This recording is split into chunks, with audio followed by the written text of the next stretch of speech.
Hello then, my frugal friends. We are just into the very beginning of January. I hope you are all well. I hope your new year was fabulous and wonderful. We just chilled out. It was fine. Anyway, I wanted to have a chat with you today. So I'm sat down. I've got myself a cup of tea, which is delicious, using my oat milk that I got from my last oleo haul. It's lasted for ages. I'm quite impressed. Anyway, what I want to chat to you about is I've been watching some videos lately. Now, my feed is probably similar to yours if you're watching my channel, full of frugal people doing different things, and I've noticed an influx of no spend January videos. So I thought, right, I've heard of this. It's not something I've ever really done before, so I thought, let's investigate, see what people are doing.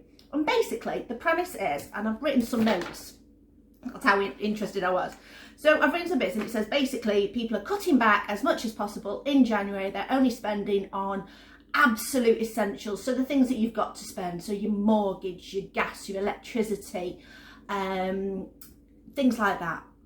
And every other way they're cutting back. They're doing they're not spending on anything that is a non-essential. So all those frivolous things that they might normally spend on, they're cutting back. I was thinking, that's great. It's a great way to reset for January. You've been spending a load over Christmas. You're coming into January. You're thinking to yourself, okay, we've spent loads. We need to cut back. What are we going to do? But if you've watched my previous videos and you've watched my food haul videos and things like that, you will know that I don't spend a lot anyway. So I have all my bills. I have all my regular bills that go out, so that's all sorted. I then have all my sinking funds, which are the things that I want to save up for. So for example, we're trying to save for a new to us car. It's not going to be new. There's no way we can afford one of those, but we're saving up for a new to us car. We know that our mattress in the next few years is going to be needing replacing. So I put a little bit of money away for that. I put a little bit of money away in case the microwave dies. So we've got sinking funds, things that we put money towards. Holidays as well, not much goes towards that, but we put a little bit away each month. So all that's sorted. The variable spending we have each month is gas and electric, because you can decide, depending on what plan you're on, we don't pay a monthly direct debit, we pay for what we use. So I prefer to do it that way because then I know I can adjust my spending accordingly. So you can cut back on your gas and your electric. That's what we do. So it's like, although I'm sat here with both lights on in the kitchen because otherwise it'd be like the Black Hole of Calcutta. We also could cut back on how much fuel we use. So Chris could cycle more and we can cut back on that one, which in January is a bit awkward. It depends. I might need the car. He might need the car. It depends what the weather's like. He's not brilliant at cycling in wet weather. He's a fair weather cyclist at the moment. He needs to get some waterproof pants, but we're working on that. That we can cut back on. We have miscellaneous items that I put in a budget category. But for us, miscellaneous items might be things like my sciatica medication. I have to pay for that. So we have a little bit of budget there. And our main other budget is food. So where we cut back most is food. But if you've watched my videos, you know I cut back there anyway. But I don't want to cut back completely. I don't want to do a no spend food or a minimal spend food.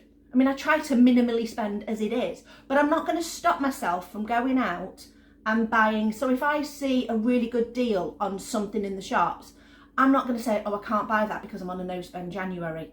I'm going to buy it because food prices are going up, and if I can get them at low prices, I'm going to buy them and stock up.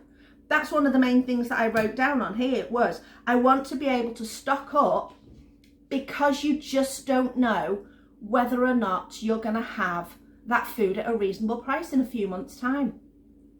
I don't want to cut back on spending in that category that much. I will do my oleo hauls. I will push for my oleos and get things as cheaply or free if possible, but I'm not going to stop myself from spending in that category.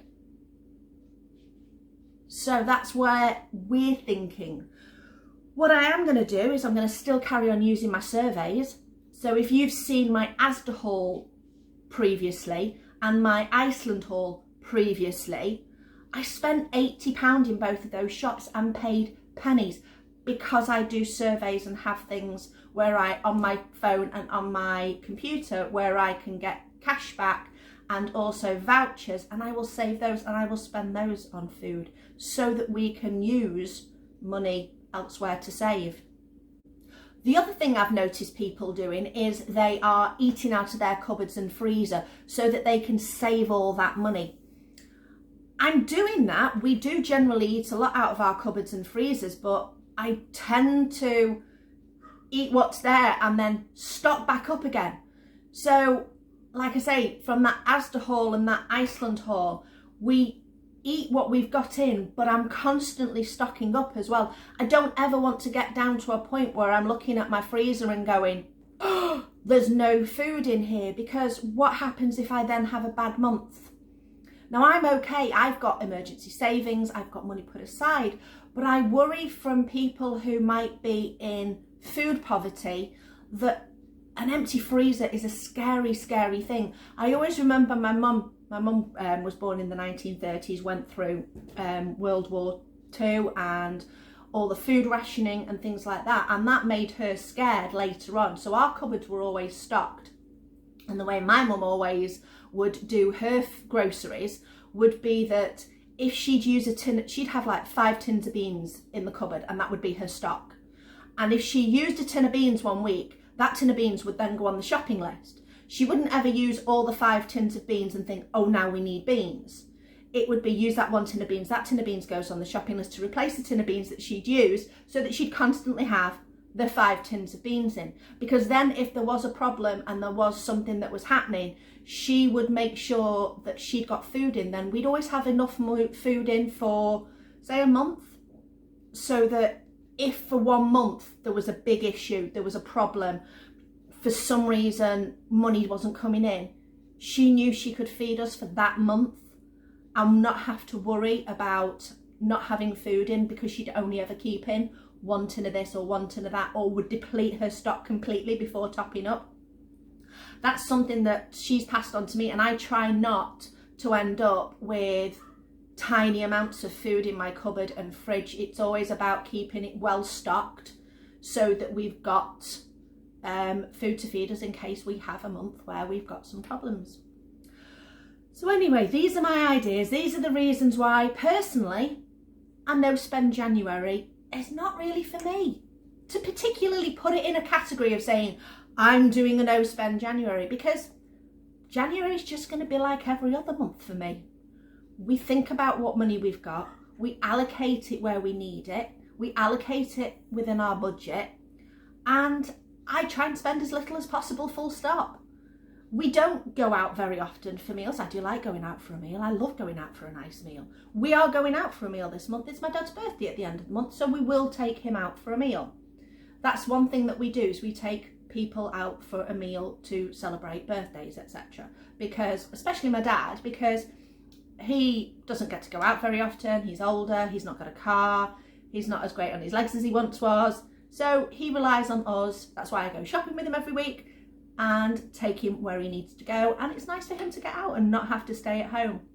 So in that category, we will be spending. But we won't be going anywhere fancy. He doesn't like going anywhere fancy, so that makes it life a lot easier. He wants to just go somewhere nice and simple where he can get a nice meal that he wouldn't normally have at home. Easy enough. So we will be spending in that category. We've got no birthdays this month, so we don't need to worry about that. And that's basically how we're going to do it. So if you are doing a no spend January, let me know in the comments below why you are doing a no spend January and what the benefits are. Maybe I've missed something.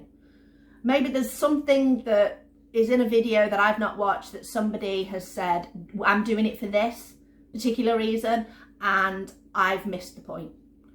But like I say, for us, it just doesn't seem worth it. And I'm not going to put myself under undue pressure to spend even less, even though we spend less to start with. And I'm not missing out on those bargains that, you know, are to be had. Anyway, that's my little chat, my little not rant, but my opinion on No Spend January. Let me know your opinion on No Spend January. If you've liked this video, please like and subscribe. Watch out somewhere here and here for some other videos. And I thank you for watching, and I will see you next time.